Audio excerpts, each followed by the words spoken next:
Our flooding, they say, spoils 1,000 truths. And it's what we've been having recently of incessant flooding in different countries. It's now a thing of concern. It's not like the government ends in. And we have someone to do justice to this with us, talking the consequences of our preparedness or unpreparedness of Nigeria of flooding. Dr. Abonyi, he is actually a scientist from Nnamdi Azikiwe University, the Awka campus. Thank you. Thank you for joining us. Thank you. You're welcome. I was about to ask, I think I meant to ask before Mayor Abonyi. No. Abonyi is actually from a university. Yeah. Okay. So, I work in Nnamdi Azikiwe University, Newi campus. That's where the College of Health Sciences. Oh, yes, yes. Doc, Dr. Abonyi, looking at the issue of flooding, Nigeria, I always say we didn't become Nigeria today. So what actually is the problem? Why do we still have incessant flooding in different parts of the country? Yeah, it's just an overflow of water over dry land. I use over dry land, land that is heated to dry by overflow of water. Water has been with us, and there will always be flood. And that's why I love preparedness or unpreparedness. Yes. When you are prepared, there will be no issues of flooding and consequences. But then you meet the consequences. But the issue here is that there will be water. And when that water is not properly managed, comes flood. What do I mean? Flooding results when there is torrential rainfall. We will always pray for rain, because if there is no rain, we won't have food. It's rain that nourishes our plants and crops, and even to drink, we actually rely on water. So the issue here is that not always prepared. We don't always do the right things. If we had created channels through which this water they would drain, then there won't be flood. Like I said, there are flows. When there should be channels of water. There should be channels where water will flow and drain into the sea and the ocean. So does urbanization and deforestation, does it contribute to flooding? Yes or no. We call sustainable development. Okay. The sustainable development is that improves our quality of life without interfering with the future or without giving us consequences. Mm-hmm. When it is well done, development, yes, we pray for. When there is development, there is infrastructure that takes development, and when you build according to design, according to the plan, with water channels, water must have its way, water must pass. Don't give water its proper channel. If you don't give water its to take your way. And that's actually what is happening. So this uncontrolled development, yes and no. If you are developing and you are developing according to this stipulation, you don't have problem. But when you try to interfere with waterways, you get the consequences of flooding. What are the consequences of economic, the immediate impact of flooding on the economy? Yes, it has a multi-pronged consequence. One, that is the physical and the economic damage. There is the consequence of health challenges. The economic, if, for instance, a farmland is flooded, one, it washes away the crops, and without control, if it's massive, then you will move towards a famine. to your house, if it's so heavy, it can put burden. Or if it's just a matter of entering your house, it can soak up your property, electronics, everything. That's massive economic damage. If I show a shop, like what happened in Lagos, the economic massive, where warehouses are soaked and every in there damaged. You can't quantify the economic loss as regards to that. Even sweep across and people have worked in Anambra. It was just this week, days ago, a person was, I'm aware of one person that there's a report that up to 5 persons lost their lives to flood overflown drainage system. And this drainage system, like our development, roads are built without adequate plan and adequate drainage system. Many roads without drainage, even the ones that are done, are not actually calculated to the volume of water that should pass through the drain. Okay. And if that is done with heavy rainfall, they are all overflown. Cost arises. Then when this, because what I experienced, the problem is that the drainage is high. It's not covered. It's big enough, it's not covered. How do you have for flooding? I mean, because every now and then, every year, this flooding happens in Nigeria. There are places you could say there are flashpoints. Yeah. You are 100% sure that through this area. How do you prepare for such things as this? Yes, part for it is that mapping. There should be adequate planning. Like you said, there are flashpoints where there will always be, for instance, in low plains, because water will always obey the gravity of flow from high plane to the low plane. So when you see that this area is prone to flowing into it, then you have to create that enough drains, because it must drain. So when there is no natural drainage system, like you can see some normal canal channels, gully, where it flows through and join the sea. If there's nothing like that, there is a place. I am aware that as we speak, Aniri is flooded. So Aniri is a tableland, and it's adjoining Ogo, the undulating hills.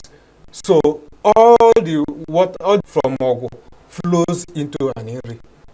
And when that is, we know that. So what it will require is to do normal channeling, to create channels through which it will flow. Maybe through Oduma, down to Nkanu East and off the state, and it flows. But when that is not done, we continue to see they are not prepared. We don't plan for this. Okay, so can you describe the flood predictions that we are having? This warning signs, can you describe it? Because people kept the flags, red flags. Oh, there's going to be flooding in this place. Describe the current flood predictions we are having. Yes, has all the data. As I speak, I don't have them offhand. But now let us know when heavy rains are coming. This area are always directly linked to heavy rains. It is in the river that we can say that there are issues of flooding can come from a high tide caused by me and the rest of them. But at this area of our country, what brings precedes flood is heavy rain, or the opening of a dam from Cameroon that always flow into our natural drain of River Benue and Niger, and it floods. Sorry. So what I'm trying to say is that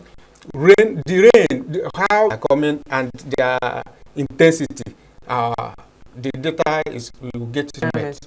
Okay, no, you said something that was key or in passing of the dam from Cameroon. Yep. Is it manually or what? Yes.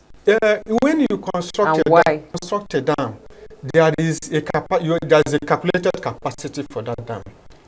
Dams are supplied by rain, as in there is a cyclic rain and dry season. So during dry, the dams continue to receive water. If the capacity of dam is being exceeded, when there is chances of exceeding the capacity of the dam, then there has to be let outlet. Because if you don't let out the dam may collapse, and that becomes a more drastic disaster. A calculated opening to let out some water, and by the time you're letting out some, it will be received by the sea, by the river. And by the time receiving that will make the river overflow its bank and the flood. So is this opening of Cameroonian Dam at the detriment during rivers? Yes, detriment. All this boils down to planning and preparedness, because that before the Cameroon opened their dam, they will inform Nigeria. Do it accidentally, because if it becomes accidental, then it is not. It was on the same preparedness. So when Nigeria received the information that Cameroon is likely to open, do the necessary thing they require to do. If we have seen rivers are becoming shallower, then we need to dredge to make the carrying capacity greater, or ask our people that are living in the river to move to higher plains. We don't, at times, NIMET will announce this, and everybody will think as if nothing is happening, pray and wish it out. But it comes to us, so it's a matter of attitude. Climate change, you feel, is in this flood issues so we have in Nigeria. Do you think there's any role it's playing in what we actually face? Because again, climate change as a result of human activities and actions.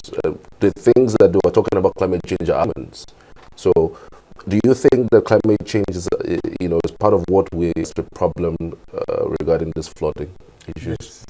Climate change has what we are suffering about flooding presently, because we talked about what the causes of flooding. I just talked about rains. How do rains come?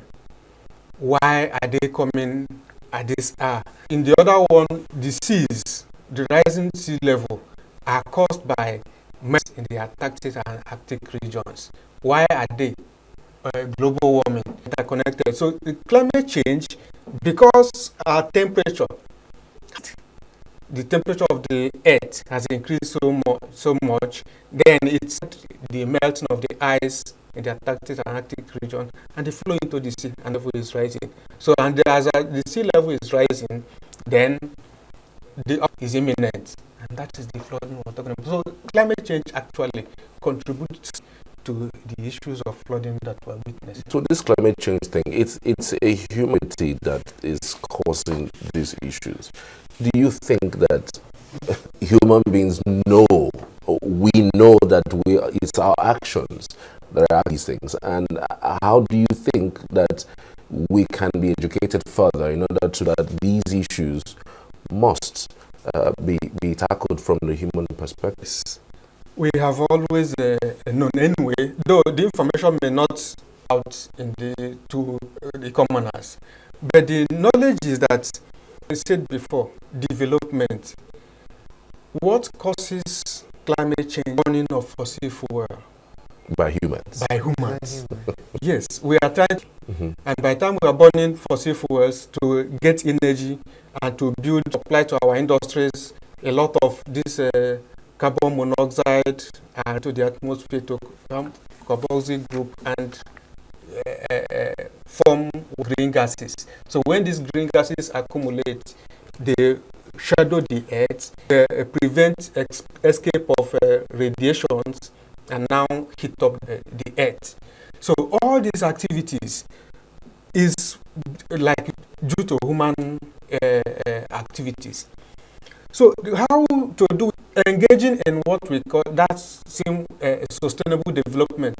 When you know that activities produce harmful substances, switch or control the production of those harmful substances. You don't, for the benefit of satisfying yourself at the moment, cause problem for the future. So that education actually needs to be so that people, and actually the United Nations has been activities trying. That's what we talk about, energy switch from fossil to green. All these are in a bid to reduce the emission of this peroxide and that damages the atmosphere and lead us to this warming and climate change. What about government? Do you think they have a role to play in this thing? Yes, government plays a significant role, because actually it rules activities. Government, the essence of government is for the benefit of if government is not involved in enforcing, because there will be to this carbon emission. It is the government. Because people, man is naturally selfish, you know.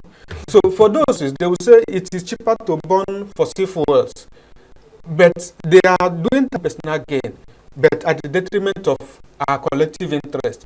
So it is the government enforced to ensure that nobody does what is not.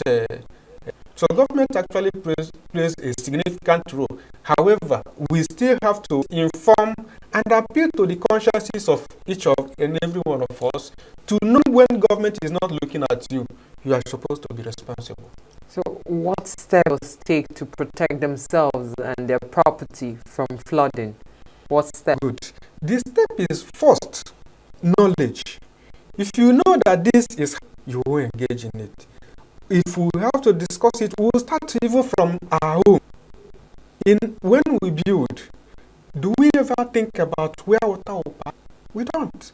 Because if we actually we create water channels to come to the street, and collectively, even if government has not come, collectively in our street, we make where water will pass. What is predominant around here? You want to build and finish your own land. The other person will finish their own land. Where water will now begin to cut the definitely when you go to streets, especially the streets that are not tarred, you see water passing on because it has no way. Just like I said before, if you don't give water, take your own way. So individuals have to make decisive decision to give water its way. Specific examples of other countries or that have actually managed flooding so well with us, and how can Nigeria, inculcate that? Yes, we are not even looking for if there are all these developed. In short, as Ghana, I want to have come close. They have drainage system closed. Yeah, because if you have a large drainage system that's not closed, it's another threat. That's what I told you that just somebody in Navy 3 days ago. So if you even move from developing countries like Ghana to the US, developed countries, they do it to experience rain. Very short period of time, you won't see that water is passing. All of them are on that drainage system. It's not scarce. It's not a rocket thing that in Nigeria. Our own is different because we don't serious. So what would you say are the immediate effect or impact of flooding? Good. Impact of flooding, like we said, it can take up your room, it can damage your furniture, it can damage your electronics, it can damage your books, your certificates. There are experiences where people's their life is soaked and damaged by flooding. Then important to us. Yes. Because as an environmental health officer, we look at how they affect our health. Flooding actually is long-term, indirect, Yes. because they predispose us to diseases. And it could be waterborne, water-related, and what.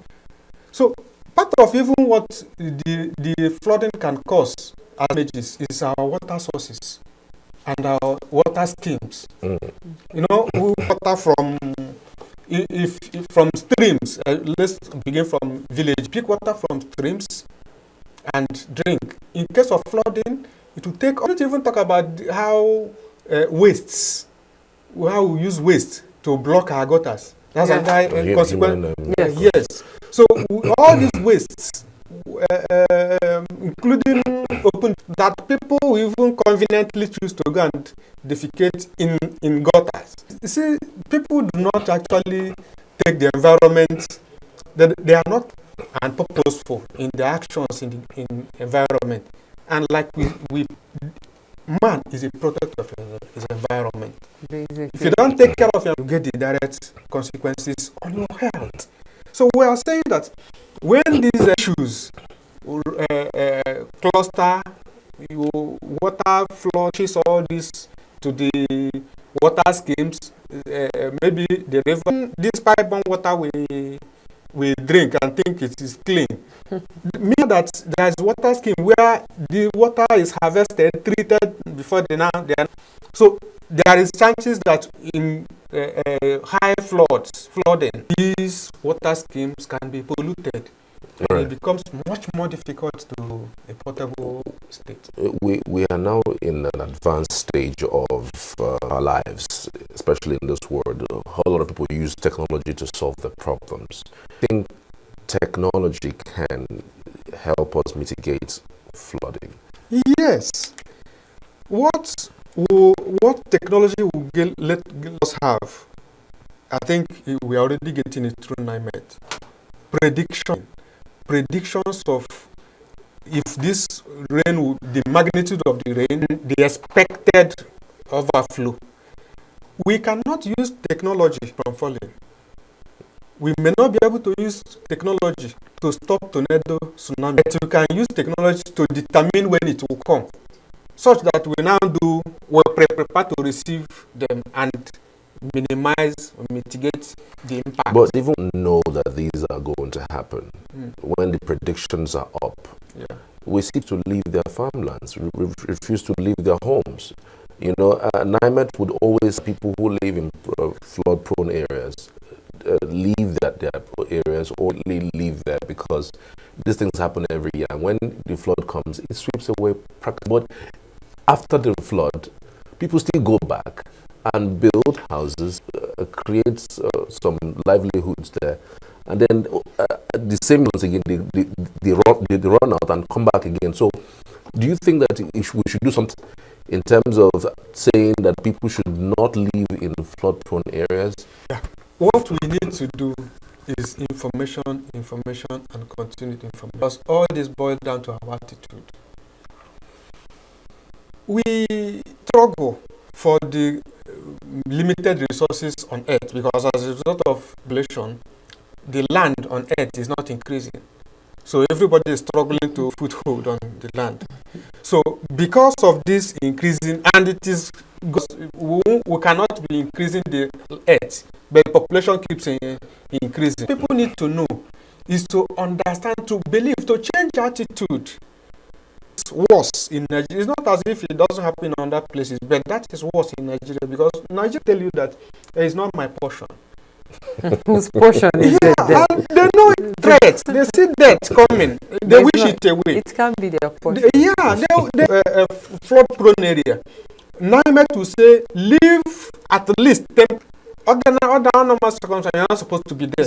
So doctor, people as well, even in Enugu as we speak, when people are advised not to build on water channel, to build and say it is not their portion. So it's an attitude. So Dr. Abonyi, in what you just answered and what my colleague just said, are there significant gaps, resources or implementation that need to be addressed? Yes, the gap that is very clear and obvious implementation.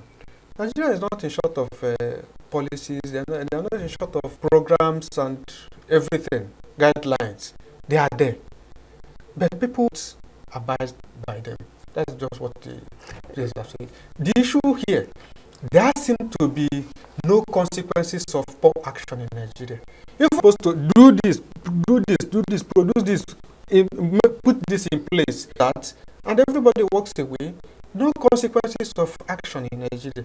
You can just, and you go away with it. So what should be done? Because I recall my mom, in the days of Idiabo, and one other president, they were president. There was vice Buhari to Buhari.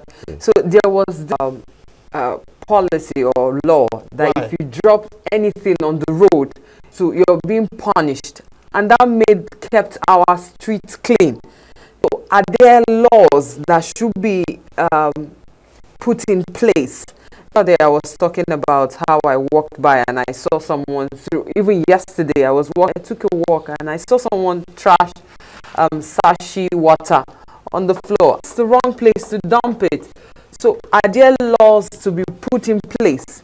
One, if I could hold it until I get to my destination. So are there laws should be put in place to enable our environment conducive for us? Thank you so much. I now speak from the point of comfort zone because I'm an environmental health officer. Okay. And we are not in laws that stipulates that tells what to do. Like what we are in lack of is conscientization and people abiding, believing in the law. Like you just gave yourself as an example. I will be out of your level of enlightenment. That's why you are not dropping wastes anyhow. We say that what goes around comes around. That just it is very convenient to just throw away waste. It is very no matter the kind of waste. If people can have the convenience of going to the goat, I wonder what they couldn't do. So, but if they don't know of polluting the environment. Whatever you do to the environment. So what we are saying is that what is required is enforcement. Like you gave the example of Buhari and the Diabo. That is why. That's war and corruption. That's what they tagged it. And they pursue people. They be in the bus stop and force you to be on queue. All those things are not sustainable. They are good. They worked at that point in time, but they ended as soon as they did. So what we need to, yes, it's good to do enforcement, but like our primary purpose is conscientization. Change people's attitude. Attitude is in knowing. However, there will always be carrot and stick. It is there. You've spoken about this attitudinal thing. I keep asking, it's a Nigerian thing that we have this attitudinal problem of doing the right thing. Is it a Nigerian thing, or it's been so mentally deranged to the point that we just do things wrongly? Like somebody is telling you, do not build on the floodplain. Somebody is telling you, leave the area, and you are refusing to do so. And then we say attitude and that befall us. We tend to blame the devil and say that God, did not protect them or something. So, different thing. Or have we gotten to a point where we want ourselves to be proactive in things of this nature? Into it this way. Human beings are naturally, they have that laxity attitude. They want to be free. They want to do whatever they want to do, however they want it. They are not being watched. Then, what makes man that attitude is knowing that what is the implication of what I want to do. If you know the implication, if you know that if you put your hand in a fire, it will burn. A child does not know. And that is why they move to fire. It's your responsibility as an adult to bring that child away from the fire, because if child knows that the fire will burn, he won't be attempting to put hand there. The issue here is that, like, let me come direct to the attitude thing, whether it is in Nigeria. It seems to be, and it is a systemic thing. Not on Nigerians, but it is on Nigeria. Why do I say it is not on Nigerians, but it's on Nigeria? If a Nigerian goes out country, the person aligns. Yes. True. I have seen that happen. Regulation. Yes. If you come to a bank, if you come to a bus stop, you will be on queue. But once he comes home in Nigeria, he will jump the queue. So you find out that it is not the. What am I talking about? The system do not punish. That's it. The system doesn't punish? It doesn't. Because of corruption, anybody goes away with anything, provided you are connected. If that is the issue, if you who are in the high places, whatever you do, then those of us who are in the low places, if we can away, we don't mind committing the same problem, provided we are not seen. The issue is what you do to the environment, even when you are not being watched. That is the mark of whether you have been sensitized, conscientized or not. So our attitude tends to lean towards obedient because our system do not punish. What changes attitude? Good. What changes attitude? One is two, punishment. Maslow says that I wouldn't want to go to work if there is no other way. That one works either for going to that work or for fear of punishment if I didn't go to work. If these two do not, you wouldn't want to work. So people who violate actions, do whatever they like because they won't be punished, or that doing this is bad or doing this is good. So two things are involved: no punishment, no sensitization. So I would ask like two questions. How is climate expected to impact future flood risk? Is climate change expected to impact future flood risk? And what adaptives are needed to address the increasing risk of floods due to... Okay. I will come into it this way.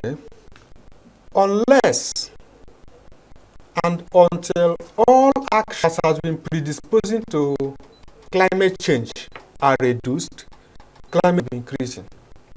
And if climate change persists, then flood persists. So what we still do, we still need to come back to preparedness, prediction, and taking of action, that requisite action that will minimize the effect of the flooding. So what policy recommend to enhance flood preparedness and response in the future? Like you said, if for instance we are Nigerians, maybe we are observed to be friendly with our climate, but Cameroon is, or maybe another country is not. Water is connected.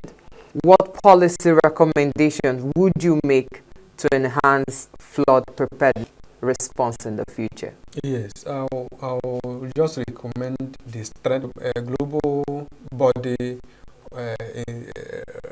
focus change and renewable energy, more renewable energy has been recommended. Strengthening of these bodies and the bodies working their member, in short, throughout the globe, enforcing recommendations. Switch from this energy, go for more renewable energy. Green energy. Switch to more of green energy than carbon combustion of energy. So that's what we advocate. Advocacy, and advocacy. Because there are a lot of, we have identified what causes climate change. So it is about enforcement, enlightenment. You know, this enlightenment is something that is overflogged, and I don't know if it's me. I just that enlightenment would work. You know, I mean, you gave us an example just now. A Nigerian who breaks the law, you know, really doesn't have any consequence of law. He goes outside the country. He sticks to the rules and regulation. Nobody taught him. In America, nobody taught him in the UK, but he knows that he will regulation. Else, the consequences will be there. So, because if you fail, you get it. The street language say if you fail, you get it with. So it means it's enlightenment, because if he's doing it in America, that he didn't go them to be taught about what to do and how to behave in certain places. You can't really say it's about the enlightenment of some sort, because it's stunning that at this moment people still do the things that they do, and then blaming other persons for their actions. So in line with this, would you actually see it's a question of leadership? Yes, I'll get to that. I still hold on to enlightenment first. Is that I want to that us here in the studio are enlightened already. Sure, we would not, like my sister said, if you waste, you would want to, you will be looking for the nearest waste bin to bring it out. You are not being followed. It is enlightenment. It is work of enlightenment. So enlightenment will see convince why you are enlightened. See, there is in law they say at times convict you guilty because ignorance of the law is not an excuse. But when you are informed, you will try to dodge. You will try not. Enlightenment will see come, because if you enforcement will be the last one. For those who refuses, for those who become recalcitrant in doing and punish. But you need to continue to talk to adult education. Then you tell them, repeat and repeat. I like what you are doing. That's actually the enlightenment we are talking about. Believe you me, 2 or 3 persons will be from what we just did. Absolutely. Now, and they will change. I hope so. Yes. To have the enlightenment will still continue. Where we urge government, what will government do? Enforcement. Government will still have to do it. Let's Nigerians begin to have consequences of inaction. Like abroad. Nobody, in short, you will even be educated that if you do this, nobody receives what in Nigeria now. If you can dodge it, especially when they are connected political class, anything goes. And that's the problem. So when you say, if we are the lower rung of the ladder, we are seeing what the people are doing and no consequences. So the only thing we have to do is to dodge. So we are not now conscientized not to break the law, but to dodge being punished. It is not sustainable. So the law, because the eyes of the government will not be everywhere. In my bedroom, the government is not there. I can pollute whatever without knowing the consequences. I will receive it first before I come to others. And like with our motto is the health of one for all. If you pollute your environment, if you pollute yourself, you become ill. That's your problem. It's my problem. Because when you come outside and you spread the illness, and members of the neighborhood gets it. So what we do, like in environmental health, we go for premises inspection. We come to your bedroom, we come to your toilet, we come to your kitchen. Are you doing it right? We come to when you are preparing food to be sold to people. We are doing, it's not just enough to say, I'm preparing this, now I'm going to eat that now. Does it concern it? Because your health, my health is dependent on your health. So is that what you do? Like different places, different to look at what they do to prepare such food? That's our job. Oh, really? So how much of that has actually helped? It have helped. That's why I cannot talk without leaving out a sensitization. Yes, we do this inspection.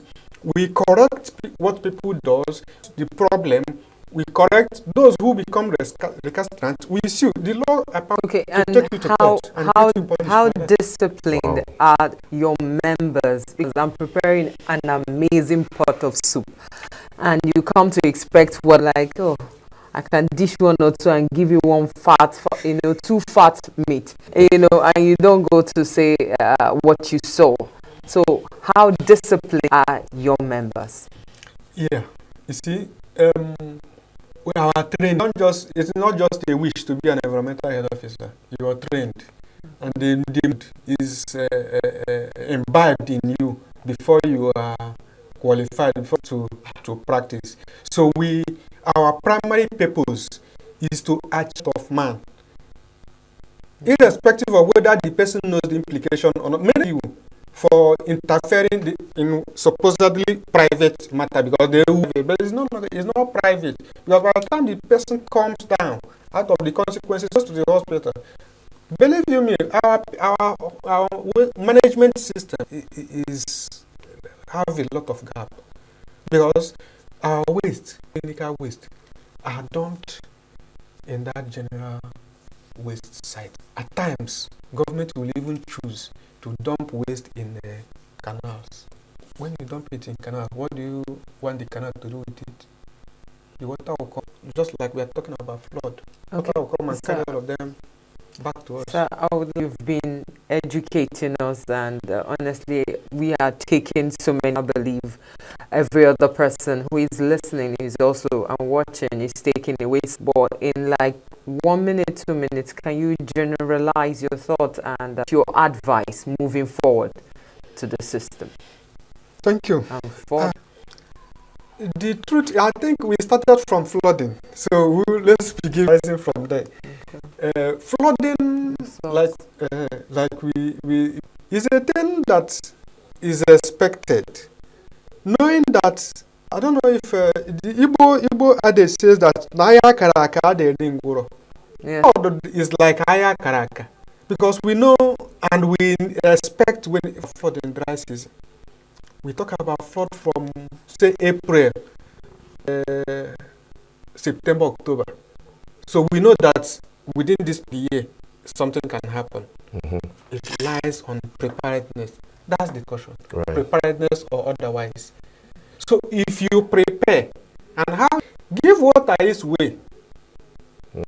These ways that are already given, because people bring I still come back because that's my profession. People, and the only convenient place they see they can dump it is, and they seem that they are dumping it for water to carry to where?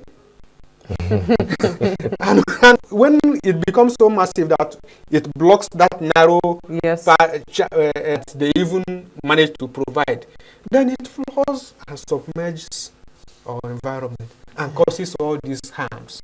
Diseases, gas, like I talked about 3 classes of disease: the waterborne, cholera, typhoid based. We'll talk about guinea worm, schistosomiasis, filaria worms. We talk about water related scabies and all these skin disease, skin rashes. Then polluting our water. Man cannot live without clean water. We even not talked about how it washes away the topsoil. Actually affects agriculture. It affects agriculture. Flooding is massive. It's massive on our lives and livelihood.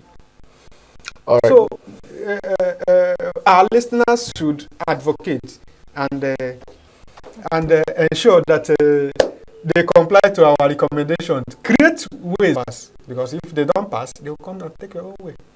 All right. We've been speaking to Isaiah Abonyi, environmental scientist from Nnamdi Azikiwe University. Thanks for your time. We truly appreciate your input on today's program. Thank you. Thank you so much. I appreciate it. All right. We're headed for a short break. When we return, entertainment with you, standing by.